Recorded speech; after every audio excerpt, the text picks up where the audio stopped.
Welcome to my channel achieve with astro Sudha. आप सबको astrologer सुधा वाधवा बेदी की प्रेम भरी नमस्ते। आज के एपिसोड के अंदर हम मरकरी की प्लेसमेंट इन 7th हाउस को डिस्कस करने जा रहे हैं। और इसे डिस्कस करने से पहले हम ये समझेंगे कि मरकरी क्या रिप्रेजेंट करता है प्लैनेट, और साथ ही साथ हमारे वैदिक चार्ट के अंदर, D1 चार्ट के अंदर या किसी भी हम डिफरेंट चार्ट्स को लेते हैं तो 7th हाउस हमारा क्या रिप्रेजेंट करता है। आज हम बात कर रहे हैं D1 चार्ट की। हमारा लग्न चार्ट में अगर मरकरी मेरे 7th हाउस के अंदर है तो वो नेटिव के ऊपर क्या क्या इफेक्ट देगा, क्या इम्पैक्ट करेगा, इसके बारे में हम बात करेंगे। इसके लिए पहले बात करते हैं कि मरकरी क्या रिप्रेजेंट करता है एस्ट्रोलॉजिकल चार्ट के अंदर। तो मरकरी जो है वो प्लैनेट है लॉजिक का, इंटेलेक्ट का, रीजनिंग का। अगर आप देखते हैं कि कई लोग आप देखते हैं कि they are very smart, if they have different choices, और उसमें से कौन सी चॉइस उनके लिए बेस्ट होगी, वो क्या चीज़ है जो उनको they can foresee in future, plan कर सकते हैं कि ये चीज़ का इसका ये इफेक्ट आएगा, इसका ये आएगा, then that selection, that planning, that choosing, reasoning करने की जो कैपेसिटी है वो मरकरी देता है। तो जिनका भी मरकरी डिग्निफाइड है या अच्छा है, पावरफुल है, तो उनकी ये रीजनिंग कैपेसिटी बहुत अच्छी हो जाती है। साथ ही साथ जो मरकरी है वो आपके फाइनेंसिस के लिए या फंड मैनेजर्स या जो बैंकर्स की चीज़ें हैं, ये सब चीज़ों को भी जो है आपका मरकरी रिप्रेजेंट करता है।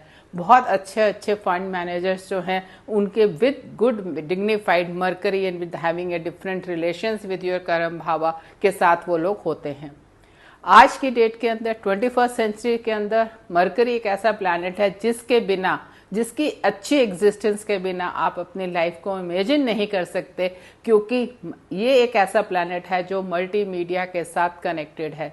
यानी कि आपका YouTube, Instagram, LinkedIn, Facebook, WhatsApp, आप जिस भी मल्टीमीडिया प्लेटफॉर्म की बात करेंगे वो रिप्रेजेंट होता है मरकरी से। और आज की डेट के अंदर इन प्लेटफॉर्म्स के बिना आप अपनी लाइफ के बारे में नहीं सोच सकते, क्योंकि एवरीवन, यू कैन से 99% लोग जो हैं आज की डेट में इन सब चीज़ों से कनेक्टेड है और इसके बिना अपने लाइफ को सोच नहीं सकते। तो मरकरी जो है बहुत ही इम्पॉर्टेंट प्लैनेट है, कम्युनिकेशंस को भी रिप्रेजेंट करता है, और आप कैसे अपने आप को प्रेजेंट करते हैं वो भी आपके जो है कम्युनिकेशन स्किल्स जो हैं आपकी मरकरी के से आती हैं। तो मरकरी आज की डेट के अंदर you can see such A important planet, और काल पुरुष के जो कुंडली है उसके अंदर 3rd and 6th हाउस की जो लॉर्डशिप है वो मरकरी से रिप्रेजेंट होती है। अब अगर हम बात करें 7th हाउस की, तो 7th हाउस जो है आप जनरली जो है आपकी मैरिटल हाउस के लिए, स्पाउस के लिए देखा जाता है, पार्टनर के लिए देखा जाता है। यानी कि कोई भी पार्टनर, चाहे वो आपका मैरिज पार्टनर हो या आपका बिजनेस पार्टनर हो, वो हम जो है 7th हाउस से देखते हैं। साथ ही साथ 7th हाउस जो है वो आपका अदर पीपल के लिए भी देखा जाता है कि जो हम कुछ मतलब जो भी हमारा कनेक्शन है बाकी लोगों से, वहाँ से भी हम जो है इसे कनेक्ट करते हैं कि ये हमारा 7th हाउस जो है वहाँ से देखा जाता है। तो बेसिकली जो 7th हाउस की मेजर वर्क्स हैं वो आपके पार्टनरशिप के हैं, चाहे लाइफ पार्टनर हो, चाहे बिजनेस पार्टनर हो, और the other people who are connected to you, जो भी आपके साथ डील कर रहे हैं। When these two energies are combining, तो क्या इफेक्ट आएगा आपके ऊपर, हम इस बारे में बात करेंगे। जैसे कि आपको पता है कि काल पुरुष के अंदर 3rd and 6th हाउस को मरकरी रिप्रेजेंट करता है। जब भी कोई भी प्लैनेट किसी भी हाउस में जाता है तो वो काल पुरुष में जिस हाउस को रिप्रेजेंट करता है उस हाउस की एनर्जीज जो हैं वो आपके उस प्लैनेट पोजीशंस के ऊपर आ जाती हैं। इसका मतलब क्या है कि मरकरी अगर आपकी 3rd and 6th हाउस को रिप्रेजेंट कर रहा है तो इन दो हाउसेस की जो एनर्जीज हैं वो आपको 7th हाउस के साथ लिंक होती नजर आएंगी और उसका इफेक्ट होता हुआ आपको नजर आएगा। इसके लिए आप ये देखेंगे कि जो मरकरी की पोजीशन है वो 7th हाउस में आकर एक पॉइंट पे बहुत ही अच्छी मानी जाएगी और एक पॉइंट पे बहुत ही नेगेटिव हो सकती है। like we are talking about the two things. One is our marriage aspect and the other is our business aspect. अगर हम मैरिज की बात करते हैं, स्पाउस की बात करते हैं, मैरिटल लाइफ की बात करते हैं, तो मरकरी के अंदर जो है थर्ड हाउस की एनर्जीज हैं, which is an hard work, lot of मतलब एग्रेशंस आपको चाहिए, काम मेहनत बहुत ज़्यादा चाहिए. जब आपके सेवंथ हाउस के अंदर वो एनर्जीज आती हैं, दैट शोज कि आफ्टर मैरिज आपकी लाइफ के अंदर बहुत ज़्यादा काम बढ़ जाएगा, हार्ड वर्क की बहुत मतलब you will suddenly feel lot of work is there, और आपके लाइफ के अंदर बहुत ज़बरदस्त उस तरह के चेंजेस आने लगेंगे. साथ ही साथ आपका जो सिक्स्थ हाउस है वो आपका लीगल मैटर्स का भी हाउस है, आपके कॉम्पिटिटर्स का है, डिसीज का हाउस है, और मतलब it is a kind of a जहाँ पे आपको बहुत सारे टफ कॉम्पिटिशन्स फेस करने पड़ते हैं. उस तरह की जो उसकी वैल्यूज कैरेक्टरिस्टिक्स हैं वो होते हैं. And when this energies mix up with the seventh house, then there is a lot of possibility कि आपकी मैरिज के अंदर प्रॉब्लम्स आए, लीगल इश्यूज बने, डाइवोर्स केसेस हों, क्योंकि any planet it is always advised कि सेवंथ हाउस जो है वो अगर वो ब्लैंक है, that is a best condition. Then if any planet is there, that is not considered good. And specially जब आपका मरकरी है जो कि थर्ड एंड सिक्स की एनर्जीज के साथ वहां पर आएगा, it means you are carrying the energies of hard work also, and similarly carrying the energies of the legal aspects also. And not only that, आपके जो डिसीज की हैं एनर्जीज जो हैं, it's not only to you कि आपको भी issues आ सकते हैं, इलनेस के and all, your partner can also have the same issues illness के, बिकॉज ऑफ द एनर्जीज जो सिक्स्थ हाउस की आपके सेवंथ में ट्रांसफर हो रही हैं.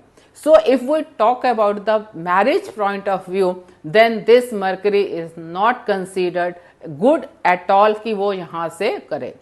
दो एनी प्लैनेट कोई भी बेनिफिक हो या प्लेसमेंट हो यहाँ पर सेवंथ हाउस में, एंड इफ दिस मरकरी, क्योंकि जो मरकरी है ये इंडिविजुअल 80% टाइम नहीं होता, जनरली इट इज विद सन और वीनस. तो अगर इस तरह के वहां पे कंजंक्शन भी हैं, मैलिफिक एस्पेक्ट भी आ रहा है, और बाई चांस मंगल या शनि का एस्पेक्ट भी वहां पर है, उस केस के अंदर जो आपका सर्वाइविंग फैक्टर होगा वो only and only Jupiter aspect है. Otherwise this Mercury shows a kind of separations and divorce. Though other factors you need to consider, but this Mercury plays a major role in your marital issues. तो जहां तक हम seventh house में अगर हम marriage की बात करते हैं, तो इस मरकरी की placement is not considered good. We have been talking total negative negative negative. So let's talk about the positive placement also, कि इस मरकरी की क्या प्लेसमेंट है जो आपको पॉजिटिविटी देगी. Know the extreme thing is कि ये मरकरी जो है आपको एक्सीलेंट बिजनेस पर्सन बनाता है, very very good for the businesses, क्योंकि this is a very clever Mercury. Business बहुत इसको कॉन्सेप्ट्स हैं, ट्रिक्स हैं, अंडरस्टैंडिंग्स है. तो जब आप बिजनेस पार्टनरशिप के अंदर हैं, किसी के साथ भी कमीशन बेस के ऊपर काम कर रहे हैं किसी के साथ, then this Mercury is considered to be a very very smart Mercury. He can मतलब अलोन मरकरी अगर अकेला भी बैठा है तो ये मरकरी आपके बिजनेस के लिए बहुत ही पावरफुल मरकरी कंसीडर होता है, जहां पे आपको डिफरेंट आइडियाज, क्योंकि आप जब बिजनेस की बात या गेन्स की बात करते हैं, then your 11th and 7th house place very major roles. और मरकरी आपका जहां कम्युनिकेशंस का, प्रेजेंटेशन का एक बहुत ही स्मार्ट प्लैनेट है, बहुत क्लेवर है. वो कोई आपका ऐसा नहीं है कि उसको समझ नहीं है या बुद्धू सा है. He can communicate, he can present itself. तो जब वो बिजनेस के अंदर या किसी के साथ भी आता है, कमीशंस के साथ या एक not in the partnership, I will not advice, लेकिन अगर आप कमीशन के अंदर है या कट बेस के ऊपर आप किसी के साथ काम कर रहे हैं, तो तो ये जो मरकरी है ये बिजनेसेस के अंदर आपको बहुत बहुत आगे लेके जाता है, क्योंकि इस मरकरी का जो एक नेचर है, मतलब एकदम से स्मार्टली बिहेव करना, 10 जगहों पे काम कर लेना, क्योंकि ये जो लोग होते हैं इस तरह के मरकरी के, they have a habit of doing 10 different things at A time and with all perfection. तो ये जो पर्सनालिटी उनकी आ जाती है बिजनेस हाउस के अंदर बैठ के, पार्टनरशिप्स के अंदर, they can deal that thing very very smartly. Though they fail in that marital status के अंदर, वहां पे उनको प्रॉब्लम्स हैं, लेकिन as far as their business are concerned, they do really well in that area. तो जब आप मरकरी की इसकी बात करते हैं कि मैरिज के लिए, because it is also aspecting your lagna, तो जो जब लग्ना को देख रहा है तो मरकरी जो आपका पार्टनर है, they try to control that also आपके लग्न को टू योर सेल्फ, तो वहां पे भी आपकी मैरिज को लेके प्रॉब्लम्स आनी शुरू होती हैं। सो अगर mercury is placed in the 7th house of the chart, then this Mercury is not good for the marriage purpose, but really excellent Mercury as far as businesses are concerned. आशा है आपको ये analysis mercury इन 7th house पसंद आया होगा। अगर आपको ये channel पसंद आए तो इसे सब्सक्राइब करें, लाइक करें एंड शेयर करें। आपका दिन शुभ हो। धन्यवाद।